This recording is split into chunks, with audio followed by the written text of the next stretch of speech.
So hello student, आज हम class 10th mathematics में जो है चैप्टर नंबर 6 है ना।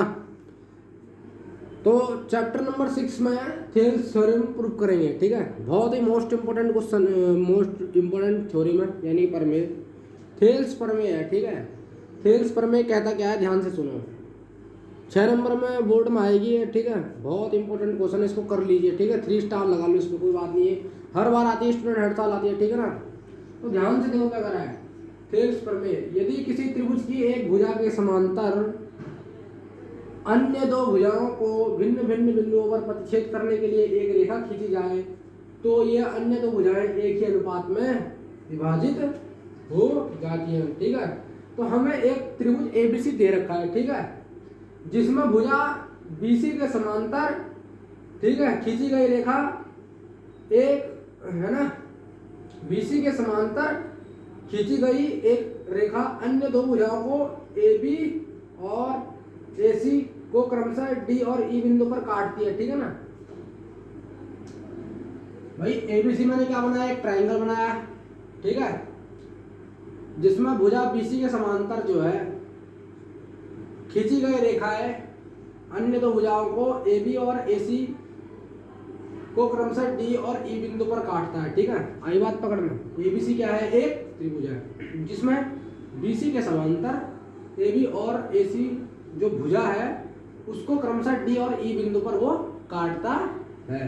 तो हमें सिद्ध क्या करना है कि AD अपॉन में DB, AD अपॉन में DB, AE अपॉन में AC है ना, क्योंकि खींच जाए तो ये अन्य दो भुजाएं एक ही अनुपात में हो जाते हैं, तो यानी कि ये बराबर अनुपात में हो रही है, यानी AD अपॉन में DB होना चाहिए और बराबर होना चाहिए AE अपॉन में AC। तो उसके लिए मैंने सबसे पहले क्या किया, रचना करी। मैंने B और E को मिलाया, C और D को भी मिलाया। सबसे पहले क्या था, एक ट्रायंगल था, इस तरह का एक ट्रायंगल था। ठीक है, BC क्या थी, एक भुजा थी। ठीक है, ABC क्या था, एक त्रिभुज था। BC के समांतर हमारे पास क्या था, एक BC क्या था, समांतर रेखा थी, और भुजा क्या थी, AB और AC थी। AB ये B है, AB और AC क्या थी, फिर भुजा थी, और उसको D और E बिंदु पर वो काटता था। ठीक है, तो मैंने क्या करा, B से E को मिलाया, C से D को मिलाया। ठीक है, और यहाँ पर लंब खींचा और यहाँ पर ऐसे लंब खींचा। ठीक है, देखो ना, DM लंब किस पर, AD पर, और EN लंब किस पे है, AE पर। आई बात समझ में, इस तरह क्या हुआ, ये थेल्स प्रमेय बनी है ना। तो B और E को मिलाया, C और D को मिलाया। ठीक है, फिर DM परपेंडिकुलर किस पे है स्टूडेंट, AD पर। आई बात समझ में, DM जो परपेंडिकुलर है वो किस पे है, AD पे है। EN परपेंडिकुलर किस पे है, AB पे है ना। सॉरी, DM परपेंडिकुलर किस पे है, AC पे। DM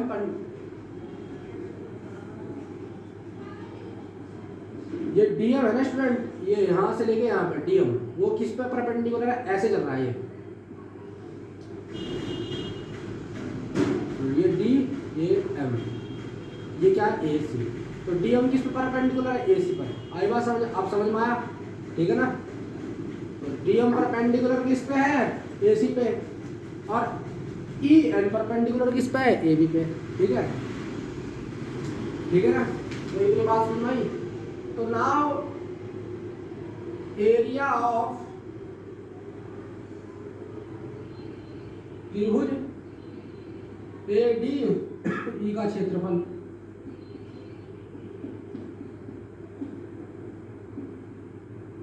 एक बट्टा दो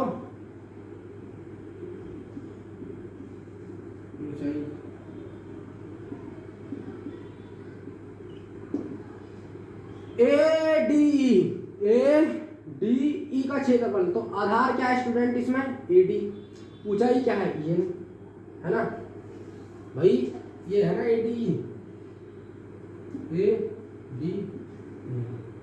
तो इसमें परपेंडिकुलर क्या है, यहाँ पे है, तो इसमें आधार क्या है, AD है। परपेंडिकुलर क्या है, EN। Half into AD into N, क्योंकि त्रिभुज का क्षेत्रफल क्या होता है, 1/2 आधार गुणा ऊंचाई क्या होता है, त्रिभुज का क्षेत्रफल होता है। तो ए डी ई का क्षेत्रफल में हमारे पास आधार क्या है, एडी है, ऊंचाई क्या है, ई एन है। तो आधार की जगह क्या लिख देंगे, एडी लिख देंगे, ऊंचाई की जगह ई एन लिख देंगे, ठीक है। अब ए डी ई तो निकाल लिया हमने, और अब क्या निकालेंगे, बी डी,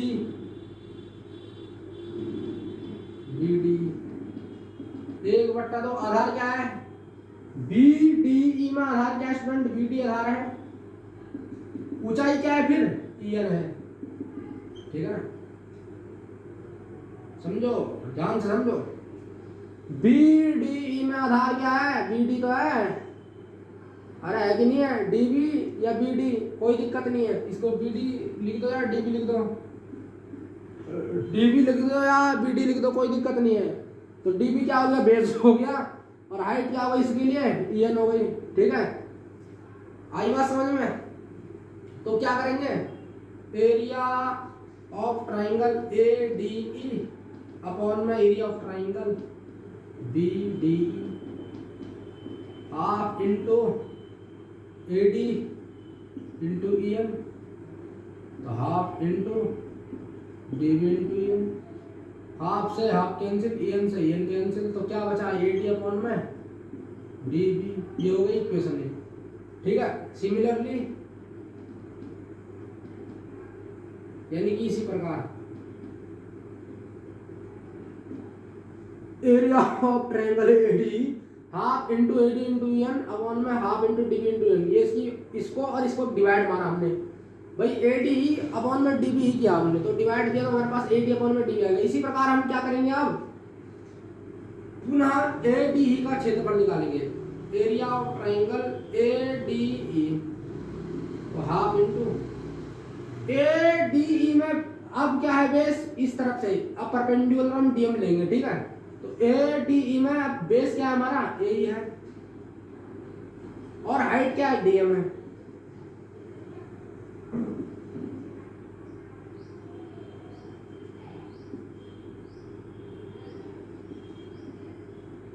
ठीक है ना भाई। दोबारा मैंने क्या करा, एडी में क्या निकाला, क्षेत्रफल निकाल रहा हूं मैं, निकालना चाह रहा हूं, तो बेस क्या आपकी बार लूंगा मैं, ए का बेस ले रहा हूं, क्योंकि मैं इस वाली चीज को तो प्रूफ कर चुका ना, एडी अपॉन में डीवी, ठीक है, ये प्रूफ कर दी मैंने, एडी अपॉन में डीवी।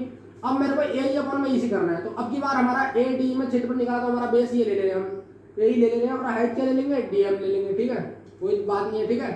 ए डी में अब की बार मैंने बेस ये लिया, तो भाई कोई दिक्कत थोड़ा ना है, त्रिभुज यहाँ पर भी बन रहा था ऐसे में, ए डी ई ऐसे भी बन रहा था, ऐसे भी बन रहा था, तो मैंने अब की बार बेस क्या ले लिया, ए ही ले लिया, और परपेंडिकुलर क्या हो गया हमारा, डीएम हो गया, यानी परपेंडिकुलर मैंने हाइट क्या हो गई हमारे की बार, डीएम हो गई, ठीक है ना।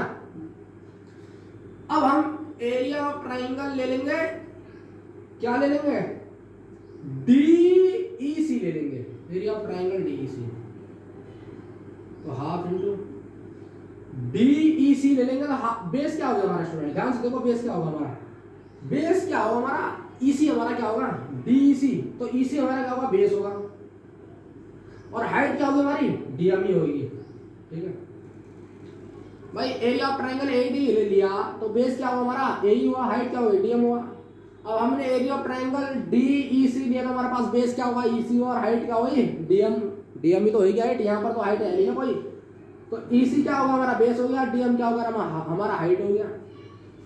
अब क्या करते हैं, इन दोनों को हम डिवाइड मार देते हैं, इन दोनों को हम डिवाइड मार देते हैं, यहाँ पर हम डिवाइड जैसे मारेंगे, area of AD upon area of DEC, divide मारेंगे तो 1/2 ए अपॉन में डीएम, और 1/2 ईसी अपॉन में डीएम, डीएम से डीएम कैंसिल, 1/2 से 1/2 कैंसिल, तो ए अपॉन में क्या बचा, ईसी। ये हो गई समीकरण number 2, equation 1 and equation 2।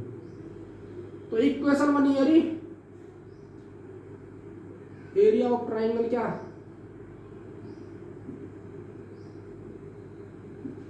AD upon में area of triangle B D, ठीक है ना, एरिया ऑफ ट्राइंगल क्या ए डी अपॉन में area of triangle D C. तो बराबर क्या है, एरिया ऑफ ट्राइंगल इसकी वैल्यू क्या है ए डी,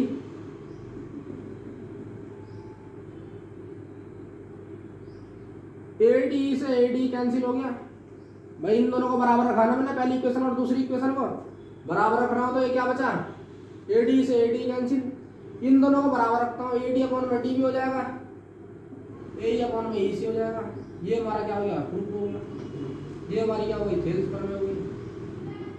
तो ए डी से ए डी कैंसिल हो जाएगा, area of A B D बराबर हो जाएगा एरिया ऑफ डी सी, ठीक है, और इन दोनों को भी बराबर रखेंगे फिर भाई, area of triangle A D upon में area of triangle B D should be equal to A D upon में डी बी। तो ए डी अपॉन में डी बी रखा मैंने यहाँ पर, इसकी जगह मैंने ए डी अपॉन में D B, area of triangle A D upon में area of triangle D C की जगह मैंने क्या रखा ए अपॉन में ए सी। तो दोनों तो बराबर आ गए, ये दोनों भी बराबर आ गए, लेकिन ये दोनों क्वांटिटी सेम है तो इससे कैंसिल हुआ, कोई दिक्कत नहीं है। और बाद में ऐसे ही रहेगा, इसको ऊपर लिख देना, इसको भी ऊपर लिख देना, कोई दिक्कत नहीं है, इस तरह लिख देंगे ना भाई, इसको हटा के इसको ऊपर लिख देंगे, area of triangle B D बराबर है area of triangle B C D C, दोनों बराबर है लिख देंगे। तो ए डी अपॉन में डी बी बराबर आ गया ए अपॉन में ए सी, ये क्या आ गया, ये क्या हो गया हमारा प्रूफ हो गया, हैंस प्रूफ हो गया, हैंस प्रूफ लिख देंगे, हैंस प्रूफ, ठीक है। इस पूरे की जगह मैंने ए डी अपॉन में डी बी लिख दिया, इस पूरे की जगह मैंने ए अपॉन में ए सी लिख दिया। इस तरह क्या हुआ, ये थेल्स थ्योरम में क्या हो गई प्रूफ हो गई। तो अगर आप इसकी एक बार और समझा देता हूँ क्या है, हमें क्या करना था, ए डी अपॉन में डी बी बराबर है ए अपॉन में ए सी प्रूफ करना था। सबसे पहले मैंने बी से ई को मिलाया, सी से डी को मिलाया, और मैंने डी एम परपेंडिकुलर किया ए सी पर, ठीक है, ई एम परपेंडिकुलर किया ए पर, ठीक है। तो सबसे पहले मैंने ए डी का क्षेत्रफल निकाला। तो त्रिभुज का क्षेत्रफल क्या होता है स्टूडेंट, 1/2 आधार गुणा ऊंचाई। तो आधार क्या है हमारे पास ए डी में, आधार हमारा सीधा सीधा ए डी है, ऊंचाई क्या है हमारे पास सीधा सीधा ई एन है। तो 1/2 D B into 1/2 A D into N, ठीक है। इसी प्रकार area of triangle B D में मैंने बी डी ई में त्रिभुज का क्षेत्रफल लगाएंगे, तो आधार क्या है डी बी है या बी डी है, कोई दिक्कत नहीं, ऊंचाई क्या है ई एन है, ठीक है। तो 1/2 D B into E N, ठीक है। अब area of A D upon में एरिया ऑफ बी डी करेंगे, तो हमारे पास क्या कंक्लूजन आएगा, ए डी अपॉन में डी भी आ जाएगा कट पीट के, ठीक है। इसी प्रकार फिर हमने दोबारा ए डी में लगाया, अब की बार मैंने बेस के लिया ए ले लिया और हाइट क्या ले ली डी एम ले ली, कोई दिक्कत नहीं है। तो 1/2 आधार गुणा चाहिए, यानी 1/2 ए इंटू डी एम। अब मैं क्या कर रहा, area of triangle D E C का निकालना चाह, क्षेत्रफल निकालना चाह रहा हूँ मैं त्रिभुज के।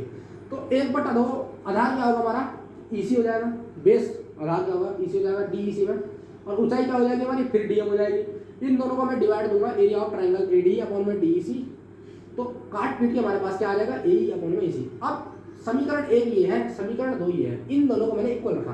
तो ए डी अपॉन में D B, A D upon में डी सी, ए डी से ए डी सी कटा, तो area of triangle B D बराबर आ जाएगा area of triangle D C. इस पूरे की वैल्यू हमारे पास ए डी अपॉन में डी, इस पूरे की वैल्यू हमारे पास ए अपॉन में ए सी। इस तरह क्या हुआ, ये पूरा थेल्स थ्योरम कंप्लीट हो गई। तो इस तरह थेल्स थ्योरम कंप्लीट हो जाती है।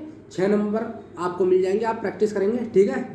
तो अगर वीडियो पसंद आई तो लाइक कीजिए, चैनल को सब्सक्राइब कीजिए और बेल आइकन प्रेस कीजिए, ठीक है। Thank you student.